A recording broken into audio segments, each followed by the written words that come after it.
I'm Mr. James. Now, Mr. Richie. And we are the Educators. And we're back. He's back, everybody. For those that watched the previous episode, I sound pretty depressed. Just one person. Oh man, but I did skim through it today. I was like, I needed to figure out, if I needed to update certain notes or not. So I'm like, let me go watch the other show real quick. And I didn't notice you sounding depressed, but maybe your band told you that or something. Yeah, and I mean, I had to edit out all the crying, so it's all right. Yeah, editing always makes everything work. A podcast / vlogs, YouTube thing should be done with two people. One person thing is kind of boring, I guess, unless you do a lot of fancy editing and maybe have big muscles and can do amazing yoga, which I'm working on it, guys. Okay, I'm really working on it. But it's unfortunate. But this is season 4, episode 11. But more importantly, this is show number 50. We made it.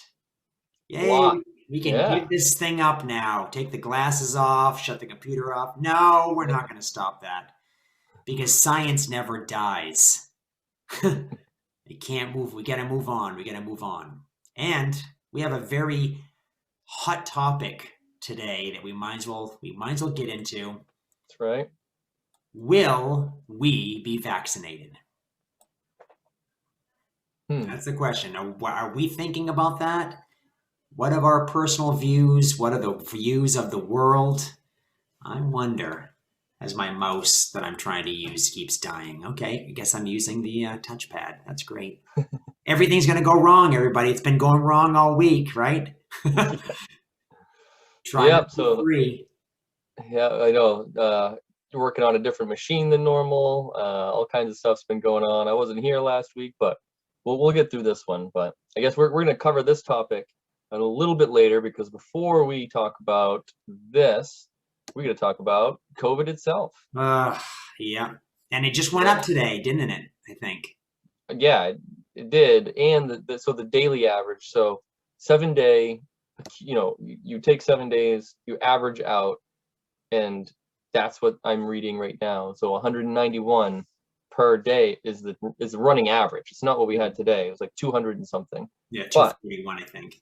The daily average over the last 7 days is now 191, whereas the daily average at this time last week was 159. So not the trend that we're looking for, but it makes sense. I see people just everywhere. I mean, people at work, unfortunately, in our building, just still wearing masks below their nose, like still congregating, or not even wearing a mask sometimes. And sometimes it's just, I think they have good intentions, but they just really don't know about mask etiquette like 100%.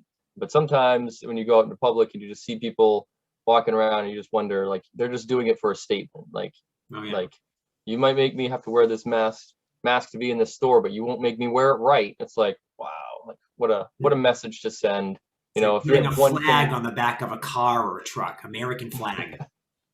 Like, we know you live here. Like, that's great. But like, so in the world is trending the opposite way. So 55,000 new is the daily average right now across the United States, where it was 64,000 last week. So as a country, we're doing better, but Maine really not doing very well right now, and the world not going in the right direction either. So perhaps this the USA number is just waiting to be caught up, make it even with everything else, because the world average of 442,000, which is more than last week, 411,000 average new cases of COVID-19 per day, which is still 411,000 or 442,000, way too many. Like, that's a lot.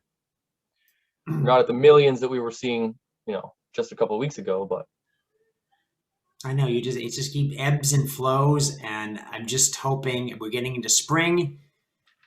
I'm just hoping we don't have a summer where it just goes crazy, or at least the spring. I mean, it's going to be pretty soon here in the 50s every single day, and, get towards the 60s, and restaurants are going to be like, hey, doors open. come on in. And maybe the outside, inside sort of mixes and people don't wear their mask and someone's got a cough, but it's nothing. It's not that COVID thing. A couple And people forget to wash their hands before yep. they show up, like just they use a salt shaker, like some simple stuff, that could just happen, and it's And just a crazy time. everybody wants to make money. Everybody in the state wants to make money. They want to open their businesses. They want customers and they want things to go back to normal. I hate that word normal. There's nothing normal. I think anything we did in the past has to be changed always. We have to adapt to something new all the time. And I mean, I kind of like what's happened this year because we know what we're facing when we double the amount of students in classes, where everything that worked well this year now has to be changed because we realize, oh, I guess we have to go back to some of these other standards and some of these other things we've had to do. And it just kind of, Yeah, I think it just kind of sours things that it might have worked well this year. It's just, there's definitely been some successes, and there's definitely a lot of issues still, but there should be. I mean, that's what you should get with a pandemic. But there's definitely been some successes that people can't discount, although they will. But oh yeah, yeah. Let's go yeah, back to normal so we can do more classroom management over actual teaching. yeah, yeah, Maybe right. that'll be a little thing I have to rant about later. I like that. So, some science in the news, and I need to change this picture again. Yes. Sorry, everybody. I do some of these. Well, I mean, it does fit kind of with the first one. It would. I totally like glazed over it, not even thinking. Yeah, that probably will Yeah, work for that one. yeah. So, But some of these are coronavirus related, but we want to start this controversy. Let's open it up. We're ready. We're ready. First one, we still don't know for sure where the coronavirus came from. And they go, that here's makes sense. why. So, what were their specific? What Well, were they the said things that they mentioned it specific? could have come from bats, Yeah, but they don't know how specifically they could trace all of this because they're doing genetic testing, but also past history of things, and things weren't just too well documented. Until everyone put like a spotlight on things, it wasn't too well documented, so it's really hard for them to figure out. Just because someone in one place notices something and they goes, wait a minute, let's start documenting this. And then all of a sudden, hey, it came from that place where people started documenting it. No, it could have happened for many years prior to that. So yep. just on a smaller scale, I mean, so they're still trying to look into that. There's a lot of testing going on, but it's just one of those things where I feel like a lot of people wanted to constantly point the finger, Wuhan, China, that's where it is. Some of the people still believe that it was created in a lab. Yeah, they want a simple explanation Yeah, to explain a complicated problem. We all do. We all have that bias, but unfortunately, sometimes it's very normal. Like the answers to these crazy questions are very normal. Like, the idea that it naturally occurred. Like that's kind of basically like it's almost put to bed, basically, yeah, because there's really no solid evidence. Or I mean, people have created viruses for sure in labs, and they have telltale markers. They have things that geneticists can look for specifically, and they know, okay, right, that was definitely something that a person made because nature doesn't do that. And so at this point, it's pretty well known. And that people also discount the research that has been going into viruses up until this point. Like in that article, I see that I'm really happy to hear that they have discovered coronavirus's most close relative in bat droppings, and that this most close relative was discovered in 2013. So it's like it shows that there's a solid amount of data and evidence that has been accumulated through the years, and that this closely related relative that was discovered 7 years prior to this outbreak, we have this data. We are going to be able to trace it as closely as theoretically possible, but like all this data exists. And so we've been researching this stuff enough that we know it's definitely naturally made. It's really boring, but it is. And that it made the jump from bats to humans somewhere. Yeah. And a lot of people just want that simple. It's got to be Wuhan. That's where I heard it the first time. Don't tell me something different. And then there's people that are just like, no, it's got to be man-made. There's no way a virus this bad could possibly come from nature, and they're wrong because there's worse ones than this. But they believe what they want to believe. And so, but the truth is like, where did the cold come from? Where did the flu come from? It's like, we don't ask that question really about anything else. It's like, we know where it came from. It came from nature. We did not invent it, hundreds of years ago when we discovered it. We just discovered it. It's just one of those things. Like, we don't need to solve the root, the very kernel, to really extrapolate information from it. It's like when people say, well, what happened before the Big Bang? Because they can't comprehend that. They got to, if you don't know that perfect infinitesimal little detail, that everything else is BS. And it's like, well, it's not really how it works, because there's a lot of other evidence out there. But certain people won't hear that reason. So unfortunately, we may never know where it came from, but we sure know what it does, and we're going to be learning more about what it does every day. Yeah. So we should be concerned about that. And that's the thing. I mean, this is going down in history books, and they're going to learn from this. This is going to be a case study in infectious diseases. Oh God. Everyone's going to learn from this. And I mean, this probably isn't going away. It's probably going to mutate. It's going to be like probably a yearly vaccine. Yeah. Just like the flu. Like what's another one? Like tuberculosis. Like tuberculosis is one of those things that's just it's not going to die. It's not going to go away, because people still give it to each other. It's not nearly as infectious as coronavirus. So therefore, it's like you could be in the same room with a guy that's coughing and has tuberculosis, and you're fine, because like the viral load that it takes to really infect someone is pretty heavy. But still, the risk is there. If you just happen to gulp in an inhalation of someone's breath that they just exhaled, like this is the worst thing you could imagine.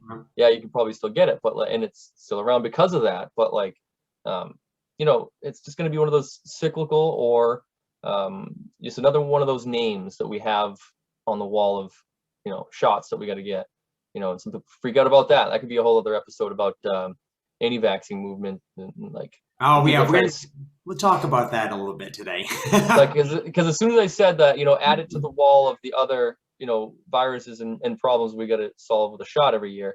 It just reminds me of that common anti-vax meme where it shows a doll getting all of the shots in 1 year, and it's all these needles stabbed in it, and it's like, all right, show me how many bottles that kid gets in a year. Show me how many diapers that kid fills in a year. Like, show me anything over the course of a year, and I'll be like, geez, like that's a lot. Yeah, you gave that kid chocolate. How many pounds of chocolate did that kid eat in 1 year? Yeah, exactly. The kid's not going to eat that in 1 day. Like, come on. So, yeah, but on to the next one. Coronavirus reinfections appear rare, especially in people younger than 65. Reinfections. So, that is really interesting news.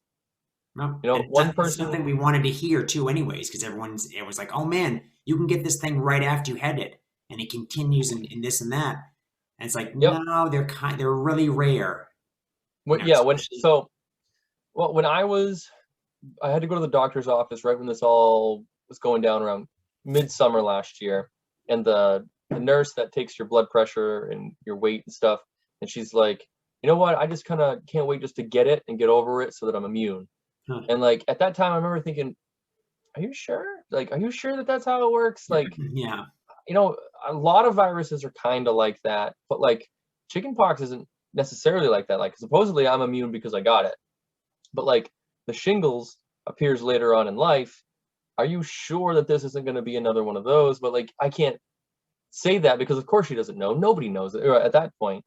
But now that we've got like a year of data looking at this, that's pretty good news. I know people that have gotten over it. I don't know anyone personally that has gotten it and passed away yet, and I hope that it stays that way. But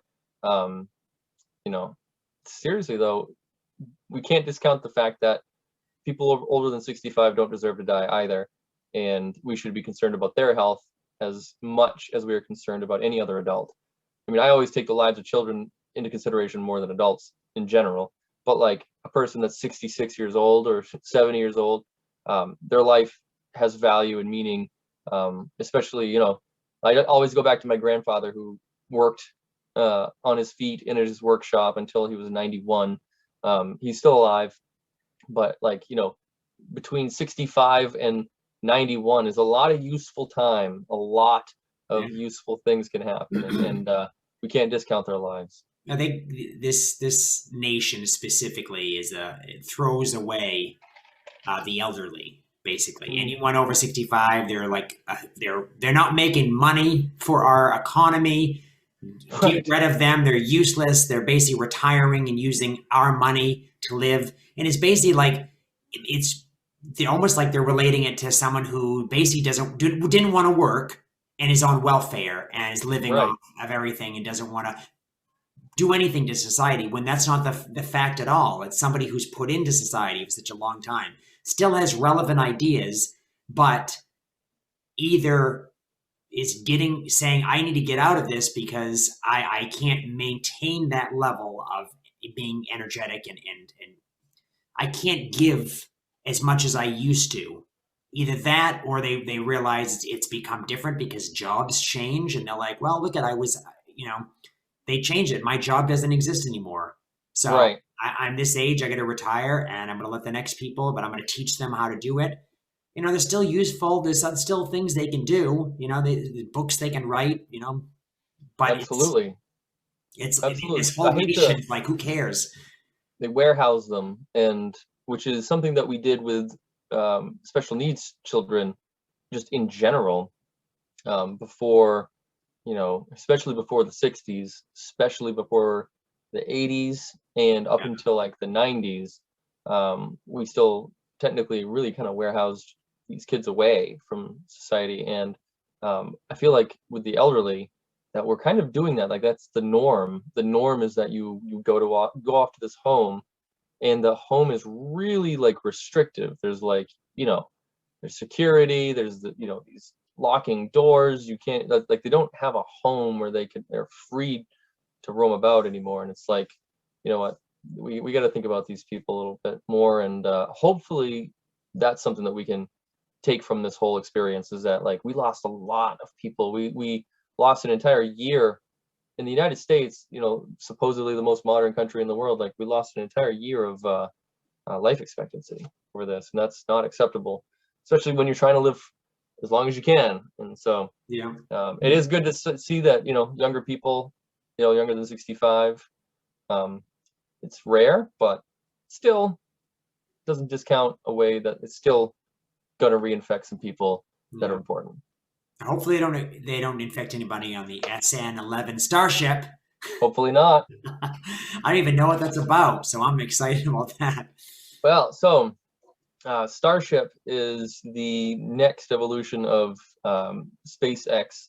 Ooh. And instead of the Falcon 9, which delivers cargo and people now to low Earth orbit, the Starship is the proposed multiplanetary vehicle. So, like, Starship, the first ones, are going to go to the moon. They are actually a competitor with two other companies to be the lunar landing vehicle, which is ridiculous because it is such a crazy idea, and such a detachment from traditional rocketry. And nobody looks at this thing and says, yeah, that's going to be a very suitable thing to bring to the moon. But SpaceX is dead set on it, and they are really, like, submitting this thing as the this is our lunar lander. This is what we are building. This is what we're going to do. We're going to go to the moon with this. And NASA's awarded them contracts. And gosh, I like to do a whole write-up about this thing. I want to pull up some pictures here for a second. But so SN 8. So serial number 8. So it was the 8th Starship ever built. Flew with all 3 Raptor engines, which are metal 3D printed engines, and parts of them are 3D printed. And it flew, hovered, returned to the pad, and went to land and blew up. SN 9 basically did exactly the same thing. SN10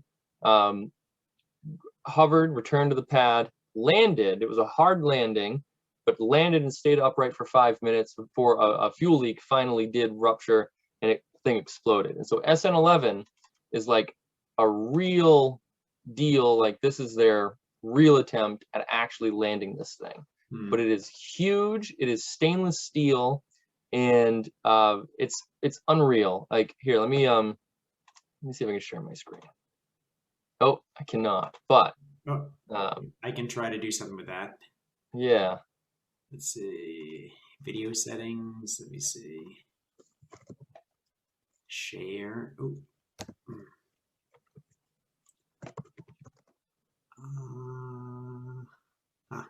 You know what the best thing is? Is that I have a horrible computer that I'm using. Oh, allow to share. That's not even here. Okay. Report, stop video, allow host, make host. You can make me host. That will be the quickest way. I am the host now. All right, as long as I'm recording it. All right. All right, let's see here. So I am going to pull up these images, and then I'm going to share my screen here. So first image I'm going to show you is the Starship in all of its glory. The Starship is, where is it? Right there. So the Starship is a giant stainless steel vehicle, and it has, can you see my mouse cursor? So it has these flaps on it. And now what this thing does is it flies to space and into orbit eventually. Right now it hasn't gone to orbit. They're still doing suborbital tests. And it flies, and then after it wants to come back, or right now what it does in the test is it flies to 10,000 kilometers. No, not 10,000 kilometers, 10,000 meters probably, 10 kilometers, and it belly flops. So the whole rocket to return goes horizontal and falls through the air using those flaps over here to keep it belly flopped, keep it stable, and it flops all the way down, and then just before it hits the pad, it flips back up, fires its engines, and lands upright, just as it stands, just like that. And the idea is that they're going to take this to the moon, and they're going to land on the moon just like that. Somehow, the people that are, at the, where did that go? The people that are at the top, up here in the cabin, somehow they're going to have to like climb down a rope or something to get to the bottom and actually go get on the lunar landing, you know, but it's like, it's kind of a crazy idea, but they'll figure that out later. So the other thing I wanted to show is the comparison between the three competitors. So Dynetics is proposing a very normal looking lunar lander. It's got the tanks on the side. It's, you know, it's super bare bones, got some engines, some solar panels, super normal. Over here, we've got the national team, which is a combination of a bunch of different huge names in space exploration, like Lockheed Martin and Northrop Grumman. I mean, just seriously, like those are the two biggest. And then you, of course, we've got Blue Origin, which is just this endless pool of money by Jeff Bezos, and then Draper, which is kind of newer on the scene, but they're well known and established. And so they're all working together to build this very reasonable, probably going to be the winner of the three, I think, of the first return to the moon. Although Dynetics might get it, but I really think this one's going to do it. But then you've got in the middle Starship, and it just doesn't make sense. But these are really the three competitors, and the fact that there are three different competitors for a lunar lander, that they're all really attainable. Like SpaceX has a bigger head start than both of these teams. Like Northrop Grumman, sure, they built the lunar lander in the 60s, but like, what do they got for experience about landing on another planet ever since then? Well, SpaceX has more landing data than any of these companies combined. I mean, Lockheed Martin, of course, they build airplanes, all kinds of aircraft, stuff like that. But still, people say, well, what about Blue Origin? Blue Origin hasn't made it to orbit. They're not even a competitor to SpaceX. If you can't make it to orbit, then you don't have a space company. Yeah. It's just the way it is. An And airplane company. yeah, exactly. You have an airplane company. That's great. So that is what I'm excited about with science in the news. And let me see here. You're making me the host? Yes. Can you share your screen yet? Yes. I think my settings are that other people can host. Boom. All right. Sorry, everybody, for getting you involved in that. Oh, From an Educator. Everybody's so used to this. Like, this is normal. Like, everybody, like, this is just their lives. Like, people figuring out Zoom in real time. Yeah. And making a podcast out of it. We're not going to talk about all the production and everything for the show, everybody. We're just going to do it and whatever. We'll deal with it. And we've been dealing with it, but, moving on, 51. It's what it is. Going to make things better. Not talk so much about the people pulling the levers behind the screen. Focus on the screen, not on the person behind, not on the amazing Wizard of Oz that's pulling the things. But starting a new trimester, that's what we want to talk about from as an educator, because we are all both starting a new trimester and it sucks. It does. To me, it's a crucible where a teacher must adapt new curriculum and change it along the way. Because you don't know if it's going to work. Yeah. You just don't know. And it's like a bit. Like when I went to a comedy club and, we paid $20 just to see some no-name comedy. And then in comes, the biggest comedy legend in Maine. And he just stopped by or whatever, that's the story. And he wanted to try out some new material, literally reading it from his notebook, just seeing if people laughed.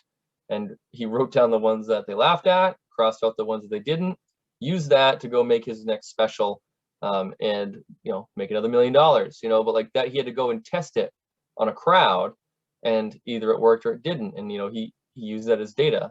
And that's what pretty much I feel like we're doing is we're like, all right, new trimester. We've had what? Yeah. This is 1 week, week one. So, and for that, with 2 cohorts, because this is still the COVID year where we have these cohorts, that means 2 different groups of K through 6 that come in and they sample our wares. Basically, we throw at them what we've accumulated. We see what works and what doesn't. And, there's a certain mentality among teachers that will utilize material, whether it works or not. However, you and I are not that type of teacher. We will be able to modify on the fly, see if we play the room, basically.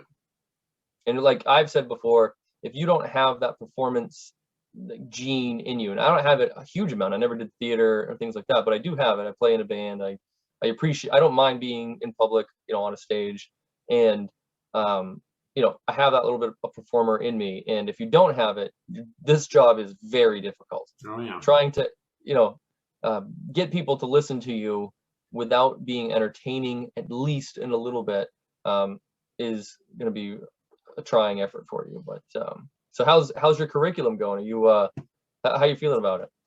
I mean, I've had I have the next 3 weeks planned online, except for a few videos that I just, because I had to make them and I didn't know how it was going to work. And yeah, lots of just making slides and various recordings and stuff. But my biggest thing is to see, one of the things when I do grading is to see how many things get how many hits.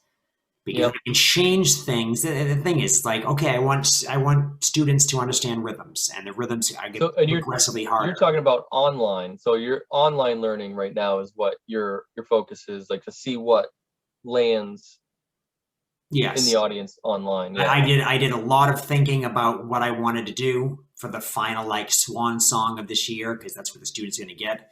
And then I'm basing everything in class as an extension of what they're going to be doing online. And online's kind of an extension of in class. But I think more in terms of online now, because of the fact we do have students gone for such a long time. They may be with us for 2 days, but 5 days they're not with us.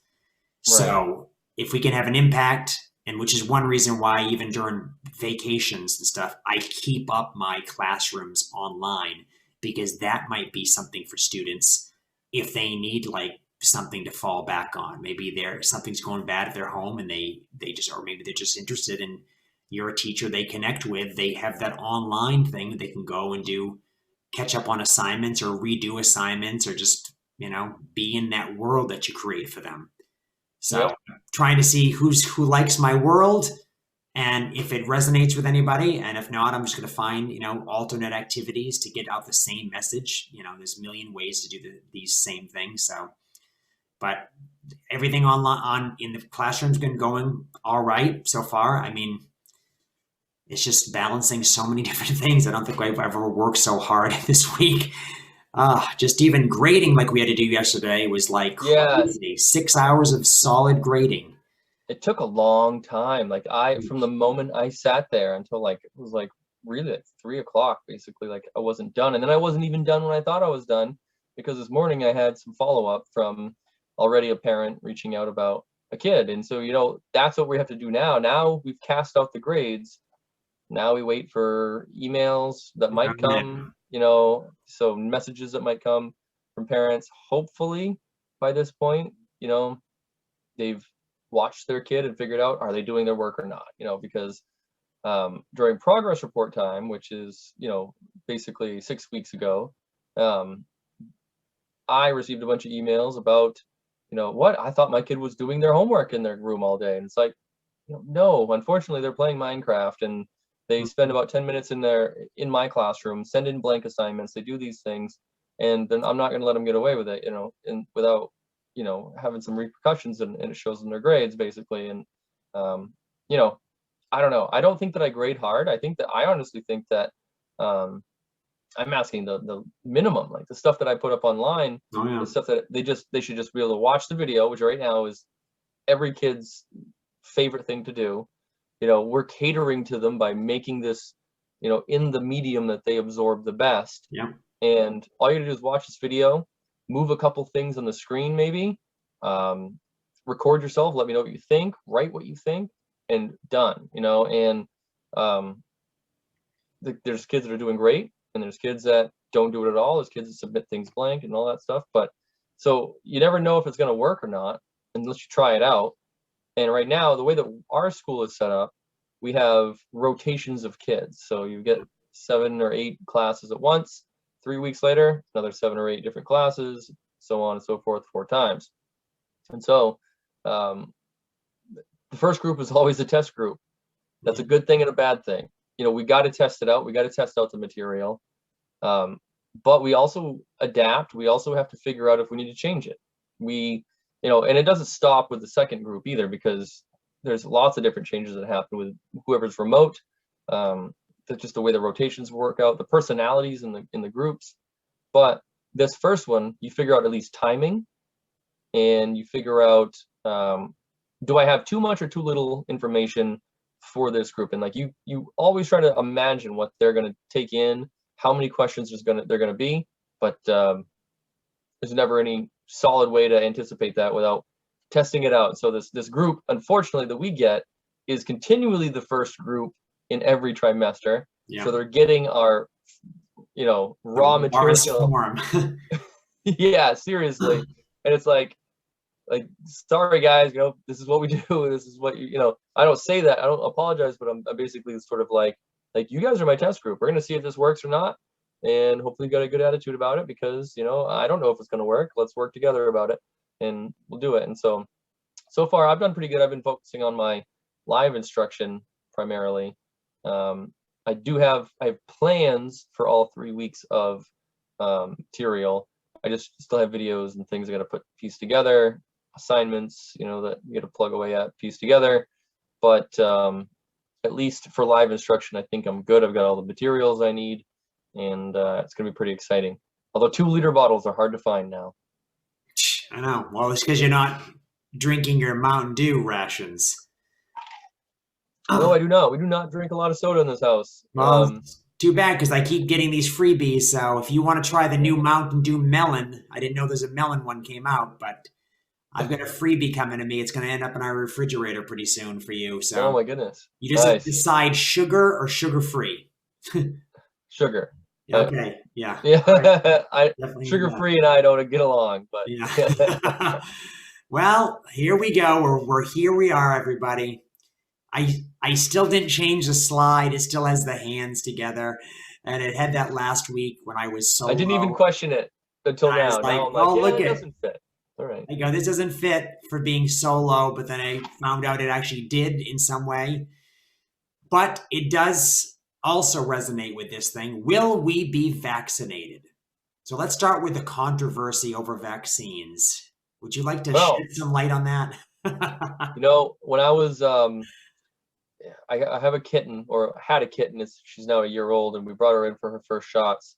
And when they were giving her the first shots, I almost said, "Wait a minute, what about the autism risk?" Yeah. As a joke, And there was a good because cats. nobody thinks that animals get autism from shots.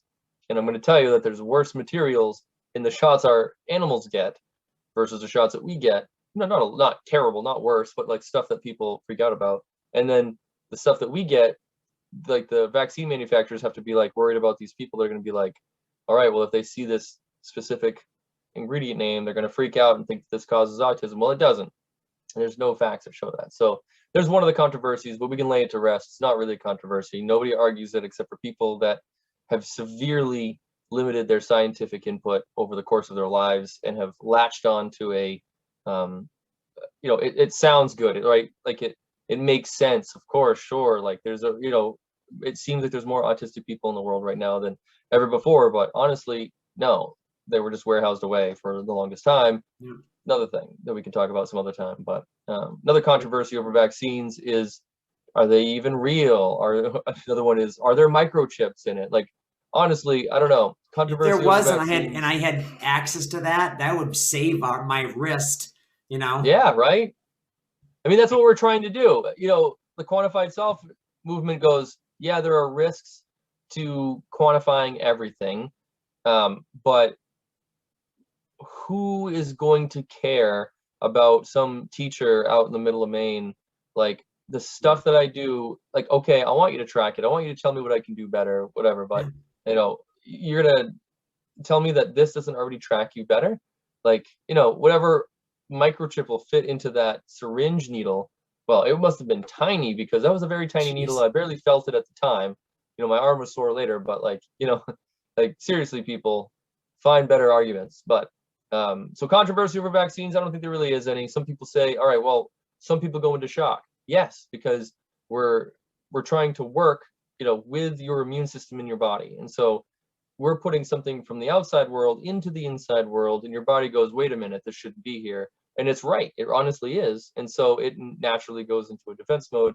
And sometimes that can take off and you get anaphylaxis or something. But, that's not really a big deal because we understand anaphylaxis. You have tools around after you get your shot. You have these, precautions that are in the way. So controversy over vaccines, ultimately, in my opinion, not much of a controversy. However, there's a lot of misinformation that has really gotten people worked up. Yeah. And that's what I believe controversy over vaccines is. That whole idea of, people were great before vaccines. We didn't need these.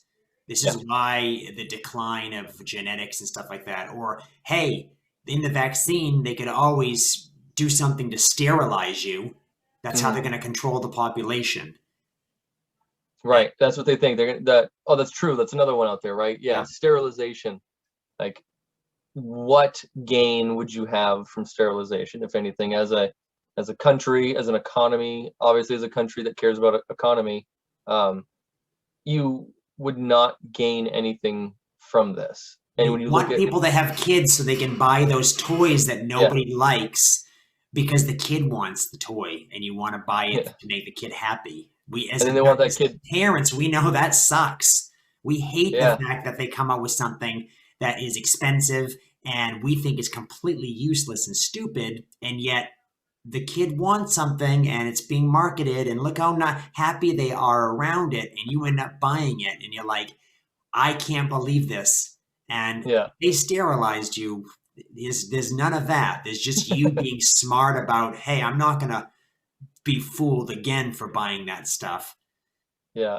Well, and it's like, I don't know. I don't see it because like you look at a country like India and the population density of India, like our population can get far more dense than it is currently before serious irreversible problems happen, like where, you know, pollution overrides. Like look at places like in Indonesia, these incredibly crowded cities with just masses of people.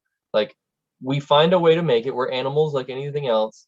The fact that the government would try to limit or sterilize people, like a mass amount of people, without like, not to say that this stuff hasn't happened in the past, because some people would jump and be like, oh well, it's happened before, it could easily happen for that. Well, no, there have been tests, of course, and then there were, you know, these ideas that a certain group of people needed to be sterilized and eliminated. Well, no one's saying that the American public is going to, in general, need to be sterilized and eliminated, because then that doesn't make sense for the people in power. Like, so it's just conflation, doesn't make any sense. Yeah. So the players in this game, and what I meant by that are, you know, vaccines made by companies, giant companies, you know, big pharma. I guess that's a big buzzwords right there. But basically, and they've been given money to do this. You know, they've said we need to fast track this, and you think this is a year right now. We're sitting now at a year from when we first went remote, when things the Moderna vaccine went into trial this month last year. Yeah, that's how long they've been. Like the vaccine was already built before this year, where they did animal testing, of course. Yeah, which they don't really talk about. And then, but human trials started a year ago today of the Moderna vaccine, and that's thousands of people that they did. And so, like, you know, the players are these giant companies. Yes, they want to make money. Absolutely, they want to make money, because that's what our society is all about. I want to make money. You know, it's like, you know, but there's definitely going to. They know that this is the biggest pandemic to happen in a long time, and history will flush out the criminals, like bunk vaccines. Like we're going to analyze this over the rest of our lives. There won't be a year that goes by that we don't refer to this time of our life. And these companies that have been around for 50 years or more know that they're going to be held, you know, accountable. And you know, just because they can't get a lawsuit right now doesn't mean it's not going to happen in 10 years. And all these people are like, well, the guinea pigs are taking it. Well, you know, it kind of is a game, the way you say it, you know, the players in this game. Well, you know, there are some risks. There's risks and everything. They're playing the game, and right now it looks like they're winning, because they've got millions of people with this shot in their arm that are better for it. Yeah. And that's the real winner. They're better for it, and that's what we're going for. I always listened to this comic that had a podcast, Adam Corolla, and he did this thing, and he's like, you know what? I like when people are greedy and they want money and they push innovation because they want money. Because he goes, we're gonna, you win from their innovation. We all win. They want money. Great. Take the money, push the innovation. We need your innovation. And if that's what the capitalist mindset, I mean, if that's what happened in this case, then great. We love. Thank you for getting the results that everybody wanted. You know, but that's the thing. Absolutely. Having that idea that somebody's behind is just focusing on money and hates humanity and wants to swim in like a giant vat of money, like DuckTales from the 80s, 90s. You know, Scrooge McDuck swimming in money. Seriously. That doesn't happen, everybody. That I don't think anybody's like that. You want what money can buy you. They want the money. They want the money, but they also want to keep the money, and they don't want to lose it in a bunch of lawsuits later on in life. And so, like, I know that there's so many examples of like companies that are continually doing bad stuff. Yeah. Even though they might get sued later on. I know that is true. But like right now, like for instance, like Moderna. Sorry about this quick edit, but when we previous recorded this podcast, my laptop ran out of energy and it completely shut down, and it was a day But I've had this week when things were so crazy. I forgot to bring the charger home. I forgot to bring my camera home for the other main computer that I'm looking at you right now.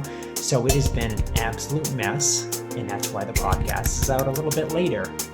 And you've missed some thoughts that Mr. Ritchie was just about to say. We were about to wrap up. We had 5 to 10 minutes left, and we had a kind of a reveal, which if you're seeing this slide right now might tell you something. So we will reveal to those listening only next podcast. And in the meantime, we're on our 3rd trimester, so we're going to be busy, as crazy as everything is. And hopefully things are going to get better in this world. Keep your mask on. Decide if you want to get the vaccine. Look at the science. And of course, stay healthy. Keep thinking. I'm Mr. James, one half of the educators.